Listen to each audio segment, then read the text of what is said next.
Hello friends, ನಮ್ಮ ಚಾನೆಲ್ಗೆ ನಿಮ್ಮೆಲ್ಲರಿಗೂ ಆತ್ಮೀಯ ಸ್ವಾಗತ. ಇವತ್ತು ನಾವು ಶರ್ಲಾಕ್ ಹೋಮ್ಸ್ ಸೀಸನ್ 2ರ 3ನೇ ಎಪಿಸೋಡನ್ನು ಎಕ್ಸ್ಪ್ಲೇನ್ ಮಾಡಲಿದ್ದೇವೆ. ವಿಡಿಯೋದ ಆರಂಭದಲ್ಲಿ ನಾವು ಡಾಕ್ಟರ್ ವಾಟ್ಸನ್ ತನ್ನ ಥೆರಪಿಸ್ಟ್ ಜೊತೆ ಮಾತನಾಡುತ್ತಿರುವುದನ್ನು ನೋಡ್ತೀವಿ. ಇಲ್ಲಿ ಡಾಕ್ಟರ್ ವಾಟ್ಸನ್, ಶರ್ಲಾಕ್ ಹೋಮ್ಸ್ ಈಗ ಬದುಕಿಲ್ಲ, ಅವನು ಸತ್ತು ಹೋಗಿದ್ದಾನೆ ಅಂತ ತುಂಬಾನೇ ಬೇಸರದಿಂದ ಹೇಳ್ತಾನೆ. ಅಲ್ಲಿಂದ ಕಥೆ ಈಗ ಫ್ಲ್ಯಾಶ್ ಬ್ಯಾಕ್ಗೆ ಹೋಗುತ್ತೆ. ಅಲ್ಲಿ ನಾವು ಶರ್ಲಾಕ್ ಹೋಮ್ಸ್ನನ್ನು ನೋಡ್ತೀವಿ.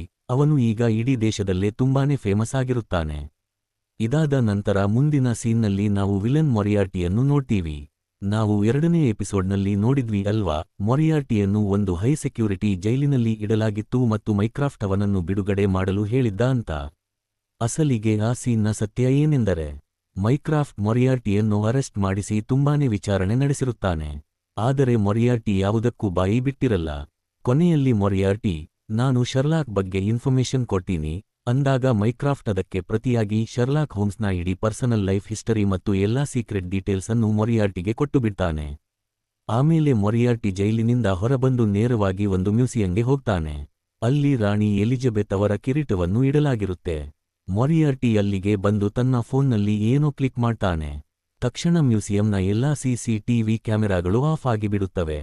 ಅವನು ಆ ಕಿರೀಟ ಇಟ್ಟಿರುವ ಗ್ಲಾಸ್ ಮೇಲೆ ತುಂಬಾನೇ ಆರಾಮಾಗಿ ಶರ್ಲಾಕ್ನನ್ನು ಕರೆತನ್ನಿ ಅಂತ ಬರೆದು ಆ ಗ್ಲಾಸ್ ಅನ್ನು ಒಡೆದು ಹಾಕ್ತಾನೆ. ಅವನು ಮ್ಯೂಸಿಯಂನಲ್ಲಿ ಹೀಗೆ ಮಾಡುತ್ತಿರುವಾಗಲೇ ಇನ್ನೊಂದೆಡೆ ಲಂಡನ್ನ ಒಂದು ದೊಡ್ಡ ಜೈಲಿನ ಸೆಕ್ಯೂರಿಟಿ ಸಿಸ್ಟಮ್ ಕೂಡ ಬ್ರೇಕ್ ಆಗುತ್ತೆ ಮತ್ತು ಬ್ಯಾಂಕ್ ಆಫ್ ಇಂಗ್ಲೆಂಡ್ನ ಲಾಕರ್ ರೂಮ್ ಕೂಡ ತನ್ನಷ್ಟಕ್ಕೆ ತಾನೇ ಓಪನ್ ಆಗುತ್ತೆ. ಇದೆಲ್ಲವನ್ನು ಮೊರಿಯಾರ್ಟಿ ತನ್ನ ಫೋನ್ನಿಂದಲೇ ನಿಯಂತ್ರಿಸುತ್ತಿರುತ್ತಾನೆ. ಪೊಲೀಸರಿಗೆ ಇದೆಲ್ಲ ಗೊತ್ತಾಗಿ ತಕ್ಷಣ ಮ್ಯೂಸಿಯಂಗೆ ಓಡಿ ಬರ್ತಾರೆ. ಅವರು ಒಳಗಡೆ ಬಂದು ನೋಡಿದಾಗ ಮೊರಿಯಾರ್ಟಿ ಅಲ್ಲಿನ ಒಂದು ಚೇರ್ ಮೇಲೆ ರಾಜನ ತರ ಕೂತು ತಲೆಯ ಮೇಲೆ ಆ ರಾಣಿಯ ಕಿರೀಟವನ್ನು ಇಟ್ಟುಕೊಂಡಿರುತ್ತಾನೆ. ಪೊಲೀಸರು ಅವನನ್ನು ಅರೆಸ್ಟ್ ಮಾಡ್ತಾರೆ. ಮೊರಿಯಾರ್ಟಿ ಗ್ಲಾಸ್ ಮೇಲೆ ಗೆಟ್ ಶರ್ಲಾಕ್ ಅಂತ ಬರೆದಿದ್ದರಿಂದ ಪೊಲೀಸರು ಶರ್ಲಾಕ್ ಹೋಮ್ಸ್ನನ್ನು ಅಲ್ಲಿಗೆ ಕರೆಯಿಸ್ತಾರೆ. ಮುಂದಿನ ಸೀನ್ನಲ್ಲಿ ಕೋರ್ಟ್ನಲ್ಲಿ ಮೊರಿಯಾರ್ಟಿಯ ವಿಚಾರಣೆ ನಡೀತಿರುತ್ತೆ. ಅಲ್ಲಿ ಶರ್ಲಾಕ್ ಸಾಕ್ಷಿ ಹೇಳಲು ಬರ್ತಾನೆ. ಅವನು ಕೋರ್ಟ್ನಲ್ಲಿ, ನಮ್ಮ ದೇಶದಲ್ಲಿ ನಡೆಯುವ ಎಲ್ಲಾ ದೊಡ್ಡ ಕ್ರೈಮ್ಗಳ ಹಿಂದೆ ಈ ಮೊರಿಯಾರ್ಟಿ ಇರ್ತಾನೆ, ಇವನೊಬ್ಬ ಕನ್ಸಲ್ಟಿಂಗ್ ಕ್ರಿಮಿನಲ್ ಅಂತ ಹೇಳ್ತಾನೆ. ಆದರೆ ಅಲ್ಲಿರುವ ಜಡ್ಜ್ ಮತ್ತು ಜನರಿಗೆ, ಕಿರೀಟವನ್ನು ಕದ್ದ ಮೇಲೂ ಓಡಿ ಹೋಗದೆ ಅಲ್ಲೇ ಕೂತಿದ್ದ ಈ ವ್ಯಕ್ತಿ ಇಷ್ಟೊಂದು ದೊಡ್ಡ ಕ್ರೈಮ್ಗಳನ್ನು ಹೇಗೆ ಮಾಡಲು ಸಾಧ್ಯ ಅಂತ ಅನ್ಸುತ್ತೆ. ಆಗ ಶರ್ಲಾಕ್ ಕೋರ್ಟ್ನಲ್ಲೇ ತನ್ನ ಎಕ್ಸ್ಟ್ರಾ ಆರ್ಡಿನರಿ ಬುದ್ಧಿವಂತಿಕೆಯನ್ನು ತೋರಿಸಲು ಹೋಗಿ ಜಡ್ಜ್ಗೆ ಇನ್ಸಲ್ಟ್ ಮಾಡ್ಬಿಡ್ತಾನೆ. ಇದರಿಂದ ಕೋಪಗೊಂಡ ಜಡ್ಜ್ ಶರ್ಲಾಕ್ನನ್ನು ಕೋರ್ಟ್ ನಿಂದನೆಗಾಗಿ ಜೈಲಿಗೆ ಹಾಕ್ತಾರೆ. ಅಲ್ಲಿ ಅವನ ಪಕ್ಕದ ಲಾಕಪ್ನಲ್ಲೇ ಮೊರಿಯಾರ್ಟಿ ಕೂಡ ಇರ್ತಾನೆ. ಆದರೆ ವಾಟ್ಸನ್ ಬಂದು ಸ್ವಲ್ಪ ಸಮಯದಲ್ಲೇ ಶರ್ಲಾಕ್ನನ್ನು ಬೇಲ್ ಮೇಲೆ ಬಿಡಿಸಿಕೊಂಡು ಹೋಗ್ತಾನೆ. ಮಾರನೇ ದಿನ ಕೋರ್ಟ್ನ ತೀರ್ಪಿನ ದಿನ ಇರುತ್ತೆ. ಅಲ್ಲಿ ಜ್ಯೂರಿ ಮೆಂಬರ್ಸ್ ಮೊರಿಯಾರ್ಟಿಯನ್ನು ನಿರ್ದೋಷಿ ಅಂತ ಬಿಡುಗಡೆ ಮಾಡ್ತಾರೆ. ಅಸಲಿಗೆ ಮೊರಿಯಾರ್ಟಿ ತನ್ನ ಪರವಾಗಿ ಯಾವುದೇ ವಕೀಲರನ್ನು ಇಟ್ಟಿರಲ್ಲ. ಜ್ಯೂರಿ ಮೆಂಬರ್ಸ್, ಅವನು ಕಿರೀಟವನ್ನು ಕದ್ದಿಲ್ಲ, ಅಲ್ಲಿ ಸುಮ್ಮನೆ ಕೂತಿದ್ದ ಅಷ್ಟೇ, ಬಹುಶಃ ಅವನಿಗೆ ತನ್ನ ತಪ್ಪಿನ ಅರಿವಾಗಿದೆ ಅಂತ ಹೇಳಿ ಬಿಟ್ಟುಬಿಡ್ತಾರೆ. ಈ ಹಿಯರಿಂಗ್ಗೆ ಶರ್ಲಾಕ್ ಬಂದಿರಲ್ಲ. ಜೈಲಿನಿಂದ ಹೊರಬಂದ ತಕ್ಷಣ ಮೊರಿಯಾರ್ಟಿ ನೇರವಾಗಿ ಶರ್ಲಾಕ್ ಹೋಮ್ಸ್ ಮನೆಗೆ ಬರ್ತಾನೆ. ಶರ್ಲಾಕ್ಗೆ ಅವನು ಬರ್ತಾನೆ ಅಂತ ಮೊದಲೇ ಗೊತ್ತಿದ್ದರಿಂದ ಅವನಿಗಾಗಿ ಚಹಾ ಮಾಡಿ ಕಾಯ್ತಿರುತ್ತಾನೆ. ಅವರಿಬ್ಬರು ಮನೆಯಲ್ಲಿ ಕೂತಿರುವಾಗ ಶರ್ಲಾಕ್, ನೀನು ಆ ಜ್ಯೂರಿ ಮೆಂಬರ್ಸ್ಗಳ ಕುಟುಂಬದವರನ್ನು ಕಿಡ್ನ್ಯಾಪ್ ಮಾಡಿದ್ದೆ, ಅದಕ್ಕೆ ಅವರು ಹೆದರಿ ನಿನ್ನ ಪರವಾಗಿ ತೀರ್ಪು ಕೊಟ್ಟರು ಅಲ್ವಾ ಅಂತ ಕೇಳ್ತಾನೆ. ಆ ಮಾತು ನಿಜ ಕೂಡ ಆಗಿರುತ್ತೆ. ಅಲ್ಲಿ ಕೂತಿರುವಾಗ ಮೊರಿಯಾರ್ಟಿ ತನ್ನ ಬೆರಳುಗಳಿಂದ ಟೇಬಲ್ ಮೇಲೆ ಏನೋ ಸೌಂಡ್ ಮಾಡ್ತಿರುತ್ತಾನೆ. ಶರ್ಲಾಕ್ಗೆ ಅದೊಂದು ಸೀಕ್ರೆಟ್ ಕೋಡ್ ಇರಬಹುದು ಅಂತ ಅನ್ಸುತ್ತೆ. ಅವನು ಅದನ್ನು ಸೂಕ್ಷ್ಮವಾಗಿ ಗಮನಿಸ್ತಾನೆ. ಹೊರಡುವಾಗ ಮೊರಿಯಾರ್ಟಿ, ನನ್ನ ಹತ್ತಿರ ಒಂದು ಸೀಕ್ರೆಟ್ ಮಾಸ್ಟರ್ ಕೋಡ್ ಇದೆ, ಅದನ್ನು ಕಂಪ್ಯೂಟರ್ನಲ್ಲಿ ಟೈಪ್ ಮಾಡಿದ್ರೆ ಸಾಕು, ಇಡೀ ಪ್ರಪಂಚದ ಯಾವುದೇ ಸೆಕ್ಯೂರಿಟಿ ಸಿಸ್ಟಮ್ ಅನ್ನಾದರೂ ನಾನು ಬ್ರೇಕ್ ಮಾಡಬಲ್ಲೆ ಅಂತ ಹೇಳ್ತಾನೆ. ಅದನ್ನೇ ಅವನು ಮ್ಯೂಸಿಯಂ, ಜೈಲು ಮತ್ತು ಬ್ಯಾಂಕ್ ಓಪನ್ ಮಾಡಿ ಪ್ರೂವ್ ಕೂಡ ಮಾಡಿದ್ದ. ಕೊನೆಯಲ್ಲಿ ಅವನು ಐಒಯು ಅಂತ ಹೇಳಿ ಅಲ್ಲಿಂದ ಹೊರಟು ಹೋಗ್ತಾನೆ. ಮುಂದಿನ ಸೀನ್ನಲ್ಲಿ ಮೈಕ್ರಾಫ್ಟ್ ವಾಟ್ಸನ್ನನ್ನು ಭೇಟಿಯಾಗ್ತಾನೆ. ಅವನು, ಶರ್ಲಾಕ್ ಹೋಮ್ಸ್ ಮನೆ ಸುತ್ತಮುತ್ತ ಪ್ರಪಂಚದ ದೊಡ್ಡ ದೊಡ್ಡ ಕಿಲ್ಲರ್ಸ್ಗಳು ಬಾಡಿಗೆಗೆ ಮನೆ ಮಾಡಿಕೊಂಡಿದ್ದಾರೆ. ಶರ್ಲಾಕ್ ಜೀವಕ್ಕೆ ತುಂಬಾನೇ ಅಪಾಯವಿದೆ. ಅವನು ನನ್ನ ಹೆಲ್ಪ್ ತಗೊಳ್ಳಲ್ಲ, ಸೋ ನೀನೇ ಅವನನ್ನು ಪ್ರೊಟೆಕ್ಟ್ ಮಾಡಬೇಕು ಅಂತ ಹೇಳ್ತಾನೆ. ವಾಟ್ಸನ್ ತಕ್ಷಣ ಮನೆಗೆ ಬರ್ತಾನೆ. ಅಲ್ಲಿ ಇನ್ಸ್ಪೆಕ್ಟರ್ ಲೆಸ್ಟ್ರಾಡ್ ಕೂಡ ಬಂದಿರುತ್ತಾನೆ. ಶರ್ಲಾಕ್ಗೆ ಒಂದು ಹೊಸ ಕೇಸ್ ಸಿಗಿರುತ್ತೆ. ಅದೇನೆಂದರೆ ಇಬ್ಬರು ಶಾಲಾ ಮಕ್ಕಳು ಕಿಡ್ನ್ಯಾಪ್ ಆಗಿರುತ್ತಾರೆ. ಶರ್ಲಾಕ್ ಆ ಕಿಡ್ನ್ಯಾಪ್ ಆಗಿರೋ ಮಕ್ಕಳ ರೂಮ್ಗೆ ಹೋಗಿ ಇನ್ವೆಸ್ಟಿಗೇಷನ್ ಮಾಡ್ತಾನೆ. ಅಲ್ಲಿ ಆ ಹುಡುಗನ ಟೇಬಲ್ ಮೇಲೆ ಶರ್ಲಾಕ್ಗೆ ಫೇರಿ ಟೇಲ್ಸ್ ಬುಕ್ ಸಿಗುತ್ತವೆ.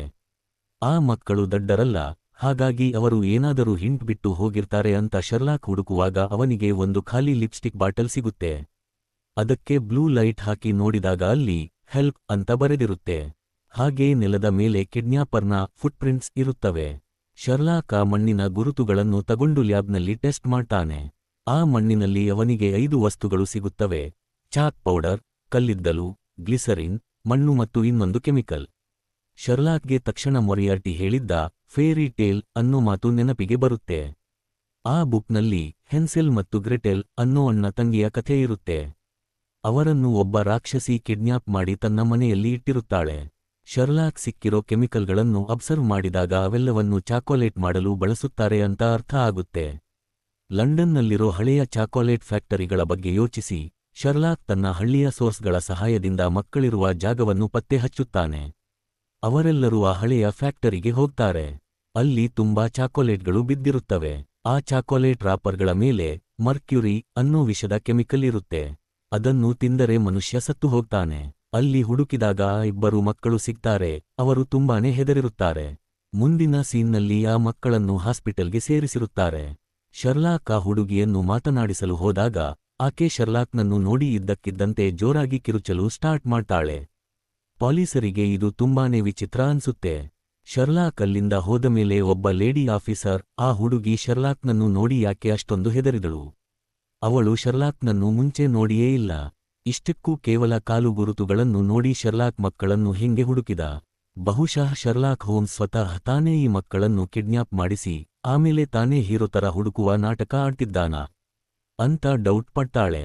ಲೆಸ್ಟ್ರಾಡ್ಗೆ ಶರ್ಲಾಕ್ ಯಾರು ಅಂತ ಗೊತ್ತಿರುತ್ತೆ. ಆದ್ರೆ ಅವನ ಮೇಲಧಿಕಾರಿಗಳು ಶರ್ಲಾಕ್ನನ್ನು ಅರೆಸ್ಟ್ ಮಾಡಲು ವಾರಂಟ್ ಜಾರಿ ಮಾಡ್ತಾರೆ. ಲೆಸ್ಟ್ರಾಡ್ಗೆ ಇಷ್ಟ ಇಲ್ಲದಿದ್ದರೂ ಶರ್ಲಾಕ್ನನ್ನು ಅರೆಸ್ಟ್ ಮಾಡಬೇಕಾಗುತ್ತೆ. ಪೊಲೀಸರು ವಾಟ್ಸನ್ ಮನೆಗೆ ಬಂದು ಶರ್ಲಾಕ್ ಬಗ್ಗೆ ತಪ್ಪಾಗಿ ಮಾತನಾಡುವಾಗ ವಾಟ್ಸನ್ಗೆ ಕೋಪ ಬಂದು ಆ ಆಫೀಸರ್ಗೆ ಜೋರಾಗಿ ಒಂದು ಪಂಚ್ ಮಾಡ್ತಾನೆ. ಪೊಲೀಸರ ಮೇಲೆ ಕೈ ಮಾಡಿದ್ದಕ್ಕೆ ವಾಟ್ಸನ್ನನ್ನು ಅರೆಸ್ಟ್ ಮಾಡ್ತಾರೆ. ಆದರೆ ಶರ್ಲಾಕ್ ತಕ್ಷಣ ಎಲ್ಲರನ್ನೂ ಗನ್ ಪಾಯಿಂಟ್ನಲ್ಲಿ ಇಟ್ಟು ವಾಟ್ಸನ್ನನ್ನು ಕರ್ಕೊಂಡು ಅಲ್ಲಿಂದ ಎಸ್ಕೇಪ್ ಆಗ್ತಾನೆ. ಅವರಿಬ್ಬರೂ ಓಡಿ ಹೋಗುತ್ತಿರುವಾಗ ಒಬ್ಬ ಕಿಲ್ಲರ್ ಅವರ ಬೆನ್ನಟ್ಟಿ ಬರ್ತಾನೆ.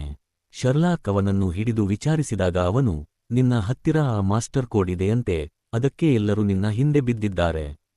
ಮೊರಿಯಾರ್ಟಿ ಆ ಕೋಡನ್ನು ನಿನ್ನ ಮನೆಯಲ್ಲೇ ಬಚ್ಚಿಟ್ಟಿದ್ದಾನೆ ಅಂತ ಹೇಳ್ತಾನೆ. ಅಷ್ಟರಲ್ಲೇ ಯಾರೋ ದೂರದಿಂದ ಶೂಟ್ ಮಾಡಿ ಆ ಕಿಲ್ಲರ್ನನ್ನು ಕೊಂದು ಹಾಕ್ತಾರೆ. ಶರ್ಲಾಕ್ ಮತ್ತು ವಾಟ್ಸನ್ ಅಲ್ಲಿಂದ ಮತ್ತೆ ಓಡಿ ಹೋಗ್ತಾರೆ. ದೂರ ಬಂದ ಮೇಲೆ ವಾಟ್ಸನ್ಗೆ ಒಂದು ನ್ಯೂಸ್ ಪೇಪರ್ ಸಿಗುತ್ತೆ. ಅದರಲ್ಲಿ ಶರ್ಲಾಕ್ ಒಬ್ಬ ಫ್ರಾಡ್, ಅವನೇ ಎಲ್ಲವನ್ನೂ ಮಾಡ್ತಿದ್ದಾನೆ ಅಂತ ಬರೆದಿರುತ್ತಾರೆ. ಅದನ್ನು ಬರೆದ ಜರ್ನಲಿಸ್ಟ್ ಮನೆಗೆ ಶರ್ಲಾಕ್ ಮತ್ತು ವಾಟ್ಸನ್ ಹೋಗ್ತಾರೆ. ಅಲ್ಲಿ ಅವರಿಗೆ ಒಳಗಡೆ ಮೊರಿಯಾರ್ಟಿ ಸಿಗ್ತಾನೆ. ಆದರೆ ಆ ಜರ್ನಲಿಸ್ಟ್, ಇವನ ಹೆಸರು ಮೊರಿಯಾರ್ಟಿ ಅಲ್ಲ, ಇವನ ಹೆಸರು ರಿಚರ್ಡ್ ಬ್ರೂಕ್, ಇವನೊಬ್ಬ ಆಕ್ಟರ್. ಶರ್ಲಾಕ್ ಹೋಮ್ಸ್ ತಾನು ಫೇಮಸ್ ಆಗಲು ಇವನಿಗೆ ಹಣ ಕೊಟ್ಟು ಮೊರಿಯಾರ್ಟಿ ಅನ್ನೋ ನಕಲಿ ವಿಲನ್ ಕ್ಯಾರೆಕ್ಟರ್ ಕ್ರಿಯೇಟ್ ಮಾಡಿದ್ದ ಅಂತಾಳೆ. ಅಸಲಿಗೆ ಮೊರಿಯಾರ್ಟಿ ಪೊಲೀಸರಿಂದ ಬಚಾವಾಗಲು ರಿಚರ್ಡ್ ಬ್ರೂಕ್ ಅನ್ನೋ ನಕಲಿ ಐಡೆಂಟಿಟಿ ಕ್ರಿಯೇಟ್ ಮಾಡಿ ಆ ಜರ್ನಲಿಸ್ಟ್ಗೆ ಸುಳ್ಳು ಕಥೆ ಹೇಳಿ ನಂಬಿಸಿರುತ್ತಾನೆ. ಮೊರಿಯಾರ್ಟಿಯಲ್ಲಿ ತುಂಬಾನೇ ಹೆದರಿದವನ ತರ ನಾಟಕ ಮಾಡಿ ಅಲ್ಲಿಂದ ಓಡಿಹೋಗ್ತಾನೆ. ಹೊರಗೆ ಬಂದ ಮೇಲೆ ಶರ್ಲಾಕ್ ವಾಟ್ಸನ್ಗೆ, ನನಗೆ ಒಂದು ಮುಖ್ಯವಾದ ಕೆಲಸ ಇದೆ, ನಾನು ಒಬ್ಬನೇ ಹೋಗ್ಬೇಕು ಅಂತ ಹೇಳಿ ತನ್ನ ಅಸಿಸ್ಟೆಂಟ್ ಮಾಲಿ ಇರುವ ಲ್ಯಾಬ್ಗೆ ಹೋಗಿ ಅವಳ ಹತ್ತಿರ ಒಂದು ಸೀಕ್ರೆಟ್ ಹೆಲ್ಪ್ ಕೇಳ್ತಾನೆ. ಅಷ್ಟರಲ್ಲೇ ಅಲ್ಲಿಗೆ ವಾಟ್ಸನ್ ಬರ್ತಾನೆ. ತಕ್ಷಣ ವಾಟ್ಸನ್ಗೆ ಒಂದು ಫೋನ್ ಕಾಲ್ ಬರುತ್ತೆ, ಮಿಸಸ್ ಹಡ್ಸನ್ ಅವರಿಗೆ ಯಾರೋ ಶೂಟ್ ಮಾಡಿದ್ದಾರೆ, ಅವರು ಸಾಯುವ ಸ್ಥಿತಿಯಲ್ಲಿದ್ದಾರೆ ಅಂತ. ವಾಟ್ಸನ್ ತುಂಬಾನೇ ಗಾಬರಿಯಾಗಿ, ನಾವೀಗಲೇ ಮನೆಗೆ ಹೋಗ್ಬೇಕು ಅಂತಾನೆ. ಆದರೆ ಶರ್ಲಾಕ್, ನನಗೆ ಬೇರೆ ಕೆಲಸ ಇದೆ, ನಾನು ಬರಲ್ಲ ಅಂದುಬಿಡ್ತಾನೆ. ವಾಟ್ಸನ್ಗೆ ಸಿಕ್ಕಾಪಟ್ಟೆ ಕೋಪ ಬಂದು ಶರ್ಲಾಕ್ಗೆ ಬಾಯಿಗೆ ಬಂದ ಹಾಗೆ ಬೈದು ಅಲ್ಲಿಂದ ಒಬ್ಬನೇ ಹೊರಟು ಹೋಗ್ತಾನೆ. ಅಸಲಿಗೆ ಶರ್ಲಾಕ್ ಆ ಮಾಸ್ಟರ್ ಕೋಡ್ ಅನ್ನು ಸಾಲ್ವ್ ಮಾಡಿರುತ್ತಾನೆ. ಮೊರಿಯಾರ್ಟಿ ಅವನ ಮನೆಯಲ್ಲಿ ಕೂತಿದ್ದಾಗ ಬೆರಳುಗಳಿಂದ ಟ್ಯಾಪ್ ಮಾಡಿದ್ದನಲ್ಲ, ಅದು 0 ಮತ್ತು 1ರ ಬೈನರಿ ಕೋಡ್ ಆಗಿರುತ್ತೆ. ಶರ್ಲಾಕ್ ತಕ್ಷಣ ಮೊರಿಯಾರ್ಟಿಗೆ ಮೆಸೇಜ್ ಮಾಡ್ತಾನೆ, ನನ್ನ ಹತ್ತಿರ ನಿನಗೆ ಬೇಕಾಗಿರೋದು ಇದೆ, ಲ್ಯಾಬ್ನ ಟೆರೇಸ್ ಮೇಲೆ ಬಂದು ನನ್ನನ್ನು ಭೇಟಿಯಾಗು ಅಂತ. ಮುಂದಿನ ಸೀನ್ನಲ್ಲಿ ಶರ್ಲಾಕ್ ಮತ್ತು ಮೊರಿಯಾರ್ಟಿ ಲ್ಯಾಬ್ನ ಟೆರೇಸ್ ಮೇಲೆ ನಿಂತಿರುತ್ತಾರೆ. ಅಲ್ಲಿ ಮೊರಿಯಾರ್ಟಿ ಅಸಲಿ ಸತ್ಯ ಬಿಚ್ಚಿಡ್ತಾನೆ, ಅಸಲಿಗೆ ಪ್ರಪಂಚದಲ್ಲಿ ಯಾವುದೇ ಮಾಸ್ಟರ್ ಕೋಡ್ ಇಲ್ಲವೇ ಇಲ್ಲ. ನಾನು ಕೇವಲ ನನ್ನ ಗ್ಯಾಂಗ್ನವರ ಸಹಾಯದಿಂದ 3 ಜಾಗಗಳ ಲಾಕ್ ಓಪನ್ ಮಾಡಿಸಿದ್ದೆ ಅಷ್ಟೇ. ನಿನಗೆ ಹುಚ್ಚು ಹಿಡಿಸಲು ನಾನು ಆ ಥರ ನಾಟಕ ಮಾಡಿದೆ ಅಂತಾಳೆ. ಇನ್ನೊಂದೆಡೆ ವಾಟ್ಸನ್ ಮನೆಗೆ ಹೋಗಿ ನೋಡಿದಾಗ ಮಿಸಸ್ ಹಡ್ಸನ್ ಆರಾಮಾಗಿ ಇರ್ತಾರೆ. ಆಗ ವಾಟ್ಸನ್ಗೆ ಅರ್ಥ ಆಗುತ್ತೆ, ತನ್ನನ್ನು ಅಪಾಯದಿಂದ ದೂರ ಇಡಲು ಶರ್ಲಾಕ್ ತನಗೆ ಸುಳ್ಳು ಹೇಳಿ ಕಳಿಸಿದ್ದ ಅಂತ. ಅವನು ಮತ್ತೆ ಲ್ಯಾಬ್ ಕಡೆಗೆ ಓಡಿ ಬರ್ತಾನೆ. ಟೆರೇಸ್ ಮೇಲೆ ಮೊರಿಯಾರ್ಟಿ ಶರ್ಲಾಕ್ಗೆ, ನೀನು ಈ ಬಿಲ್ಡಿಂಗ್ನಿಂದ ಕೆಳಗೆ ಬಿದ್ದು ಆತ್ಮಹತ್ಯೆ ಮಾಡಿಕೊಳ್ಳಬೇಕು. ಯಾಕಂದ್ರೆ ನನ್ನ ಶೂಟರ್ಸ್ ನಿನ್ನ ಬೆಸ್ಟ್ ಫ್ರೆಂಡ್ಸ್ ಆದ ವಾಟ್ಸನ್, ಮಿಸಸ್ ಹಡ್ಸನ್ ಮತ್ತು ಲೆಸ್ಟ್ರಾಡ್ ಮೂವರನ್ನು ಗನ್ ಪಾಯಿಂಟ್ನಲ್ಲಿ ಇಟ್ಟಿದ್ದಾರೆ. ನೀನು ಕೆಳಗೆ ಬೀಳದಿದ್ದರೆ ಅವರೆಲ್ಲರನ್ನೂ ಕೊಂದು ಹಾಕ್ತಾರೆ. ಒಂದು ವೇಳೆ ನಾನು ಸತ್ತರೂ ನನ್ನ ಗ್ಯಾಂಗ್ನವರು ನಿನ್ನ ಸಾವನ್ನು ನೋಡುವವರೆಗೂ ಅವರನ್ನು ಬಿಡಲ್ಲ. ಫೈನಲಿ ನಾನು ಗೆದ್ದೆ, ನೀನು ಸೋತೆ ಶರ್ಲಾಕ್ ಅಂತಾನೆ. ಆಗ ಶರ್ಲಾಕ್ ನಗುತ್ತಾ, ನೀನು ಬದುಕಿರುವವರೆಗೂ ಮಾತ್ರ ಅವರನ್ನು ಉಳಿಸಲು ಸಾಧ್ಯ. ಯಾಕಂದ್ರೆ ನಿನ್ನ ಹತ್ತಿರ ಆ ಕಿಲ್ಲರ್ಸ್ಗಳನ್ನು ತಡೆಯುವ ಒಂದು ಸೀಕ್ರೆಟ್ ಕೋಡ್ ವರ್ಡ್ ಖಂಡಿತ ಇರುತ್ತೆ. ಸೋ ನೀನು ಬದುಕಿದ್ರೆ ನಾನು ನಿನ್ನಿಂದ ಆ ಕೋಡ್ ವರ್ಡ್ ಇಸ್ಕೊಂಡು ಎಲ್ಲರನ್ನೂ ಬಚಾವ್ ಮಾಡ್ತೀನಿ ಅಂತಾನೆ. ಇದನ್ನು ಕೇಳಿದ ತಕ್ಷಣ ಮೊರಿಯಾರ್ಟಿ ತನ್ನ ಜೇಬಿನಿಂದ ಗನ್ ತೆಗೆದು ತನ್ನ ಬಾಯಿಗೆ ಇಟ್ಟುಕೊಂಡು ತಾನೇ ಶೂಟ್ ಮಾಡಿಕೊಂಡು ಸತ್ತು ಹೋಗ್ತಾನೆ. ಯಾಕಂದ್ರೆ ಅವನಿಗೆ ಯಾವುದೇ ಪರಿಸ್ಥಿತಿಯಲ್ಲೂ ಶರ್ಲಾಕ್ ಹೋಮ್ಸ್ ಗೆಲ್ಲಬಾರದು ಮತ್ತು ಅವನು ಬಿಲ್ಡಿಂಗ್ನಿಂದ ಕೆಳಗೆ ಬೀಳಲೇಬೇಕು ಅನ್ನೋದು ಅವನ ಜಿದ್ದಾಗಿರುತ್ತೆ. ಅವನು ಸತ್ತರೆ ಶರ್ಲಾಕ್ಗೆ ಆ ಕೋಡ್ ವರ್ಡ್ ಸಿಗಲ್ಲ, ಆಗ ತನ್ನವರನ್ನು ಉಳಿಸಲು ಶರ್ಲಾಕ್ ಕೆಳಗೆ ಬೀಳಲೇಬೇಕಾಗುತ್ತೆ. ಶರ್ಲಾಕ್ ಬೇರೆ ದಾರಿ ಇಲ್ಲದೆ ಬಿಲ್ಡಿಂಗ್ ತುದಿಯಲ್ಲಿ ನಿಂತಿರುತ್ತಾನೆ. ಅಷ್ಟರಲ್ಲೇ ಕೆಳಗೆ ವಾಟ್ಸನ್ ಬಂದು ತಲುಪುತ್ತಾನೆ. ಶರ್ಲಾಕ್ ವಾಟ್ಸನ್ಗೆ ಕಾಲ್ ಮಾಡಿ, ವಾಟ್ಸನ್, ಪೇಪರ್ನಲ್ಲಿ ಬಂದಿದ್ದೆಲ್ಲ ನಿಜ. ನಾನು ಒಬ್ಬ ಫ್ರಾಡ್. ನಾನು ಮುಂಚೆಯೇ ಜನರ ಬಗ್ಗೆ ಇನ್ಫಾರ್ಮೇಶನ್ ಕಲೆಕ್ಟ್ ಮಾಡಿ ಆಮೇಲೆ ಎಲ್ಲರ ಮುಂದೆ ಹೀರೋ ತರ ನಾಟಕ ಆಡ್ತಿದ್ದೆ. ಈ ವಿಷಯವನ್ನು ನೀನು ಎಲ್ಲರಿಗೂ ಹೇಳ್ಬಿಡು ಅಂತ ತನ್ನ ಕೊನೆಯ ಸುಸೈಡ್ ನೋಟ್ ತರ ಮಾತನಾಡ್ತಾನೆ. ವಾಟ್ಸನ್ ಬೇಡ ಅಂತ ಕಿರುಚುವಷ್ಟರಲ್ಲೇ ಶರ್ಲಾಕ್ ಹೋಮ್ಸ್ ಆ ಎತ್ತರವಾದ ಬಿಲ್ಡಿಂಗ್ನಿಂದ ಕೆಳಗೆ ಜಂಪ್ ಮಾಡ್ಬಿಡ್ತಾನೆ. ವಾಟ್ಸನ್ ಗಾಬರಿಯಾಗಿ ಅವನ ಹತ್ತಿರ ಓಡುವಾಗ ದಾರಿಯಲ್ಲಿ ಒಂದು ಸೈಕಲ್ ಅವನಿಗೆ ಡಿಕ್ಕಿ ಹೊಡೆದು ಅವನು ಕೆಳಗೆ ಬೀಳ್ತಾನೆ. ಅವನು ಎದ್ದು ಓಡಿ ಹೋಗಿ ನೋಡಿದಾಗ ಶರ್ಲಾಕ್ ಹೋಮ್ಸ್ ರಕ್ತದ ಮಡುವಿನಲ್ಲಿ ಬಿದ್ದಿರುತ್ತಾನೆ ಮತ್ತು ಅವನ ಹಾರ್ಟ್ ಬೀಟ್ ನಿಂತು ಹೋಗಿರುತ್ತೆ. ಅಂದರೆ ಶರ್ಲಾಕ್ ಹೋಮ್ಸ್ ಸತ್ತು ಹೋಗಿರುತ್ತಾನೆ.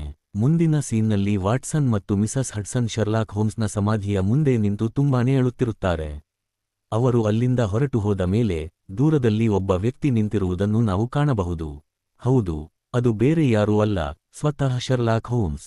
ಅವನು ಇನ್ನೂ ಬದುಕಿರುತ್ತಾನೆ. ಅವನು ಆ ಬಿಲ್ಡಿಂಗ್ನಿಂದ ಬಿದ್ದ ಮೇಲೂ ಹೇಗೆ ಬಚಾವಾದ? ಇದರ ಅಸಲಿ ರಹಸ್ಯ ಏನೆಂಬುದು ನಮಗೆ ಮುಂದಿನ ಸೀಸನ್ನಲ್ಲಿ ಗೊತ್ತಾಗುತ್ತೆ. ನಿಮಗೆ ನಮ್ಮ ಈ ಎಕ್ಸ್ಪ್ಲನೇಷನ್ ಇಷ್ಟವಾಗಿದ್ರೆ ಪ್ಲೀಸ್ ಈ ವಿಡಿಯೋವನ್ನು ಲೈಕ್ ಮಾಡಿ, ಶೇರ್ ಮಾಡಿ ಮತ್ತು ನಮ್ಮ ಚಾನೆಲ್ ಅನ್ನು ಸಬ್ಸ್ಕ್ರೈಬ್ ಮಾಡಿ. ಸಿಗೋಣ ಮುಂದಿನ ಸೀಸನ್ನೊಂದಿಗೆ. ಬಾಯ್ ಬಾಯ್.